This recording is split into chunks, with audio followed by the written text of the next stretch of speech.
ओम नमो भगवते वासुदेवाय। ओम नमो भगवते वासुदेवाय। ओम नमो भगवते वासुदेवाय। শ্রীমদ্ ভাগবত গীতা যথাযথ বিষাদ যোগ শ্লোক 32 থেকে 35। কিং ন রাজ্যং গোবিন্দ কিং ভোগে জীবিতেন বা যশামর্তে কাঙ্ক্ষিতং ন রাজ্যং ভোগা সুখানি চ তয়িমেহাবস্থিতা যুদ্ধে প্রাণাস্ত্যক্তা ধনানি চ আচ্ছাদ্য পিতরা পুত্রাস্তথৈব চ পিতামহঃ মাতুলা শ্বশুরা পুত্রা শালা সম্বন্ধিনস্তথা এতান্ন হন্তুমিচ্ছামি পিতঃপি মধুসূদন। অয় পিতৃলোক্য রাজ্যস্য হেতো কিং নো মহি কৃতে নিহত্য দত্তরাষ্ট্রান্ন কা প্রীতি স জনার্দন। কিং কি প্রয়োজন ন আমাদের রাজ্যে গোবিন্দ হে কৃষ্ণ কিং কি ভোগে সুখভোগ জীবিতেন বেঁচে থাকে বা অথবা যেসাম যাদের অর্থের জন্য কাঙ্ক্ষিত ন আমাদের রাজ্য ভোগসমূহ সুখানি সমস্ত সুখ চ ও তে তারা সকলে এই অবস্থিত যুদ্ধের অনেক ক্ষেত্রে প্রাণ ত্যক্তা ত্যাগ করে ধনানি ধন সম্পদ চ ও আচার্যগণ পিতৃব্যগণ পুত্রগণ তথা এবং অবশ্যই চ ও পিতামহগণ মাতুলগণ শ্বশুরগণ পত্রগণ শ্যালকগণ সম্বন্ধীন কুটুম্বগণ তথা এবং এতান এই সমস্ত না হন্তুম হত্যা করতে ইচ্ছা করে গৃহীত হত হলে ওপি হো মধুসূদন হে মধুদৈত্য হন্তা শ্রীকৃষ্ণ ওপি এমনকি ত্রৈলোক্য ত্রিভুবনে রাজ্যের জন্য হেতু বিনিময়ে কিম নো কি আর কথা মহিকৃতে পৃথিবীর জন্য নিহত্য বধ করে ধৃতরাষ্ট্রের পুত্রগণের ন আমাদের কাক কি প্রীতি সুখ সাত হবে জনার্দন হে সমস্ত জীবের পালন কর্তা। অনুবাদ। হে গোবিন্দ আমাদের রাজ্যে কি প্রয়োজন আর সুখ ভোগ বা জীবন ধারণে বা কি প্রয়োজন? যখন দেখছি যাদের জন্য রাজ্য সুখ ভোগের কামনা তারা সকলে এই রণক্ষেত্রে উপস্থিত। হে মধুসূদন যখন আচার্য পিতৃব্য পুত্র পিতামহ মাতুল শ্বশুর পুত্র শালক ও আত্মীয় স্বজন সকলেই প্রাণ ও ধনাদির আশা পরিত্যাগ করে আমার সামনে যুদ্ধে উপস্থিত হয়েছেন, তখন তারা আমাকে বধ করলেও আমি তাদের হত্যা করতে চাইব কেন? হে সমস্ত জীবের প্রতিপালক জনার্দন, পৃথিবীর তো কথাই নেই, এমনকি সমগ্র ত্রিভুবনের বিনিময়েও আমি যুদ্ধ করতে প্রস্তুত নই। ধৃতরাষ্ট্রের পুত্রদের নিধন করে কি সন্তোষ আমরা লাভ করতে পারব? তাৎপর্য: অর্জুন শ্রীকৃষ্ণকে গোবিন্দ নামে সম্বোধন করেছেন। যেহেতু শ্রীকৃষ্ণ গো অর্থাৎ গুরু ও ইন্দ্রিয়গুলিকে আনন্দ দান করেন, এই তাৎপর্যপূর্ণ নামের দ্বারা তাকে সম্বোধন করার মাধ্যমে তিনি প্রকাশ করেছেন কিসে তার নিজের ইন্দ্রিয় তৃপ্ত হবে। বাস্তবিক পক্ষে গোবিন্দ নিজে আমাদের ইন্দ্রিয়গুলিকে তৃপ্ত করেন, কিন্তু আমরা যদি গোবিন্দের ইন্দ্রিয়গুলিকে তৃপ্ত করি তবে আমাদের ইন্দ্রিয়গুলো আপনা থেকে তৃপ্ত হয়ে যায়। দেহাত্মবুদ্ধি সম্পন্ন মানুষেরা তাদের নিজেদের ইন্দ্রিয়গুলির তৃপ্তি সাধন করতে ব্যস্ত এবং তারা চায় ভগবান তাদের ইন্দ্রিয়গুলির সব রকম তৃপ্তির যোগান দিয়ে যাবেন। যার যতটা ইন্দ্রিয় তৃপ্তি প্রাপ্য ভগবান তাকে তা দিয়ে থাকেন, কিন্তু তা বলে আমরা যত চাইব ভগবান ততই দিয়ে যাবেন মনে করা ভুল। কিন্তু তার বিপরীত পন্থা গ্রহণ করে, অর্থাৎ যখন আমরা আমাদের ইন্দ্রিয় তৃপ্তির কথা না ভেবে গোবিন্দের ইন্দ্রিয়ের সেবায় ব্রতী হই, তখন গোবিন্দের আশীর্বাদে আমাদের সমস্ত বাসনা আপনা থেকেই তৃপ্ত হয়ে যায়।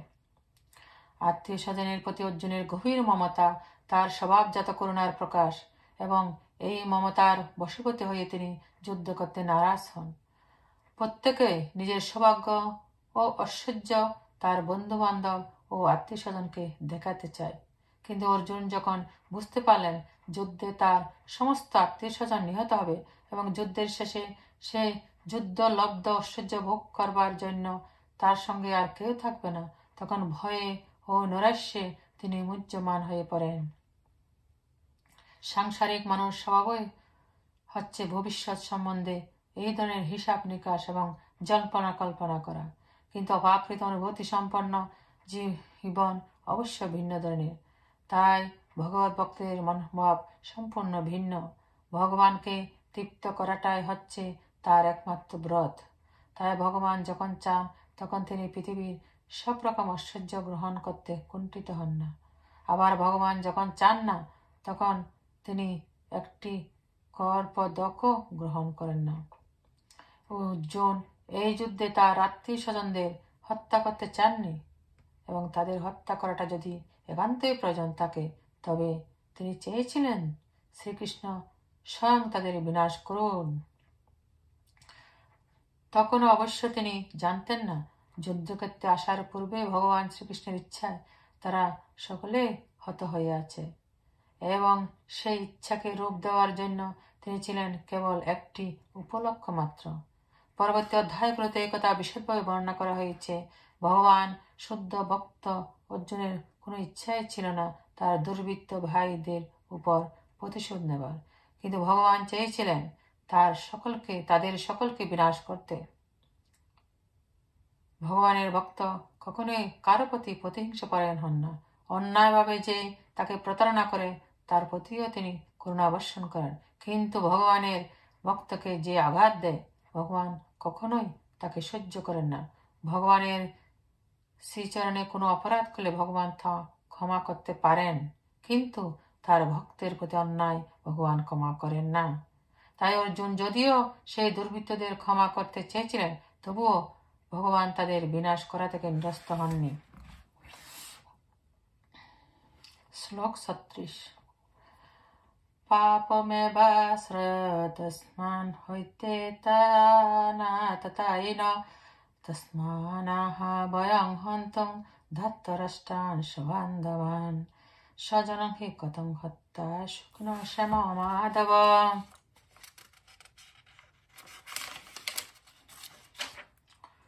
পাপম পাপ এব নিশ্চয় আশ্রয়েত আশ্রয় করবে আসমান আমাদের হত্যা বধ করলে এথান এদের সকলকে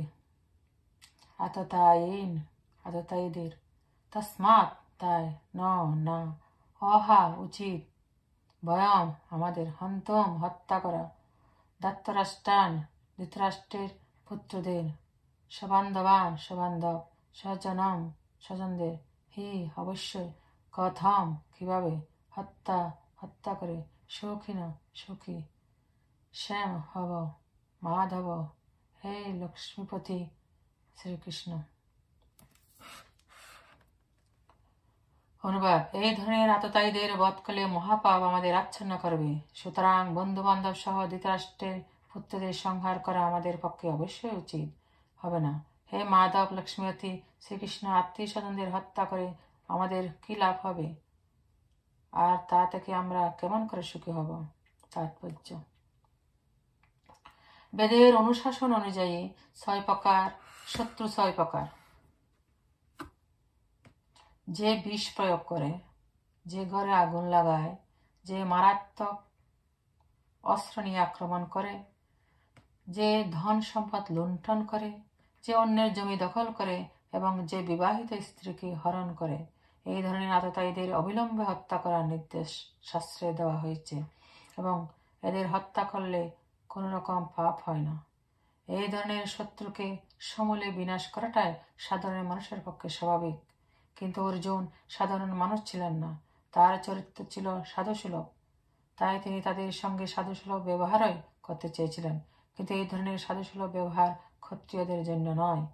যদিও উচ্চপদস্থ রাজপুরুষকে সাধুর মতোই ধীর, শান্ত ও সংযত হতে হয়, তাই বলে তাকে কাপুরুষ হলে চলবে না।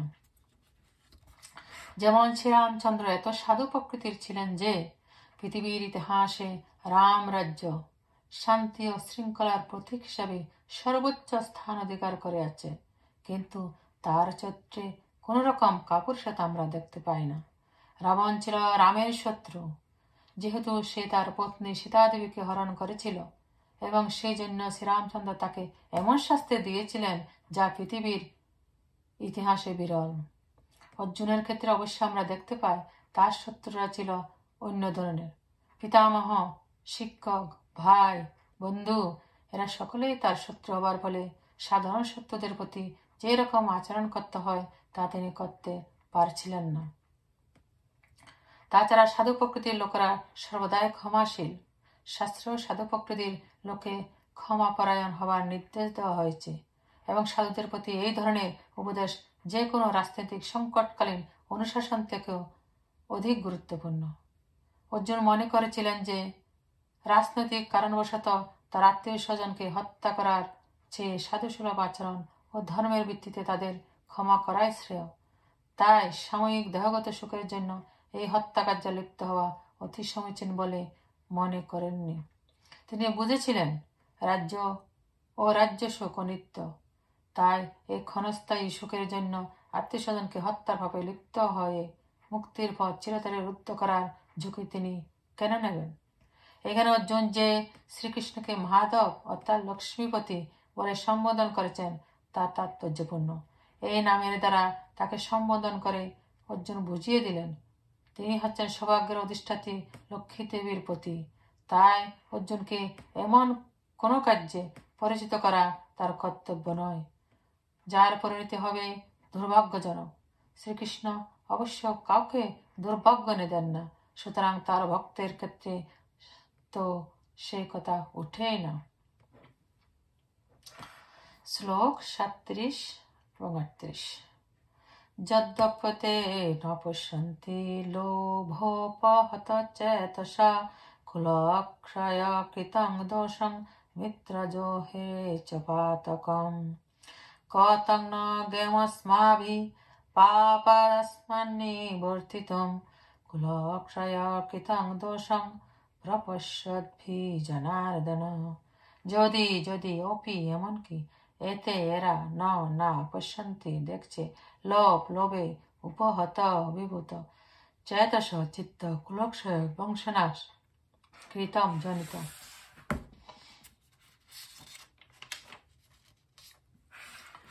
দোষম দোষ মিত্র দোহে মিত্রের প্রতি শত্রুতায় চ ও পাতকম পাপ খতম কেন না জ্ঞেয়ম জানবে অস্মাভি আমাদের দ্বারা পাপাত পাপ থেকে অস্মাৎ এই নিবর্তিতম নিবৃত্ত হতে কুলক্ষয় বংশনাশ কৃতম জনিত দোষম অপরাধ প্রপশ্যদ্ভি দর্শনকারী জনার্দন হে কৃষ্ণ।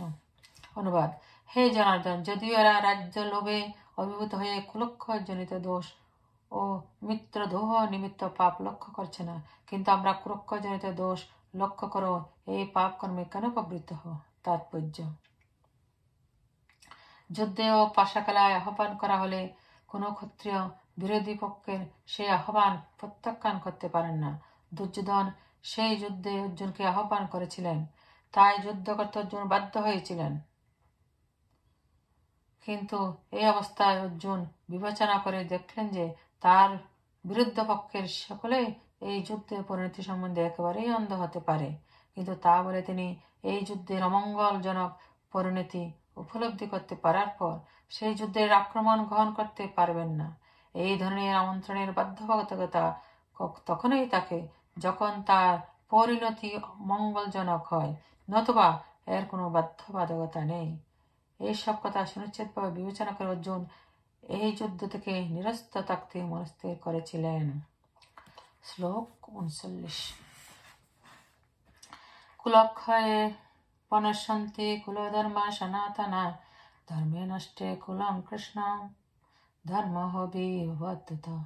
কুলক্ষয়ে বংশনাশ হলে পনশ্যতি বিনষ্ট হয়ে কুলধর্ম সনাতনা চিরাচরিত ধর্মে ধর্ম নষ্টে নষ্ট হলে কুলম বংশকে কৃষ্ণম সমগ্র ধর্ম অভিভূত করে উত বলা হয়। অনুবাদ। কুলক্ষয় হলে সনাতন কুলধর্ম বিনষ্ট হয় এবং তা হলে সমগ্র বংশ ধর্মে অভিভূত হয়। তাৎপর্য: বর্ণাশ্রম সমাজ দেবতায় অনেক রীতিনীতি ও আচার অনুষ্ঠানের নির্দেশ দেওয়া আছে, যা পরিবারের প্রতিটি লোকের যথাযথ পারমাত্মিক উন্নতি সাধনে সহায়তা করে। পরিবারের প্রবীণ সদস্যরা পরিবারভুক্ত অন্য সকলের জন্ম থেকে আরম্ভ করে মৃত্যু পর্যন্ত শুদ্ধিকরণ সংস্কার দ্বারা তাদের যথাযথ মঙ্গল সাধন করার জন্য সর্বদাই তৎপর থাকেন। কিন্তু এই সমস্ত প্রবীণ লোকদের মৃত্যু হলে মঙ্গলজনক এই সমস্ত পারিবারিক প্রথাকে রূপ দেওয়ার মতো কেউ থাকে না। তখন পরিবারের অল্প বয়স্ক সদস্যরা অমঙ্গলজনক কাজকর্মে লিপ্ত হতে পারে এবং তার ফলে তাদের আত্মার মুক্তির সম্ভাবনা চিরতরে নষ্ট হয়ে যায়। তাই কোনো কারণেই পরিবারের সদস্যদের হত্যা করা উচিত নয়।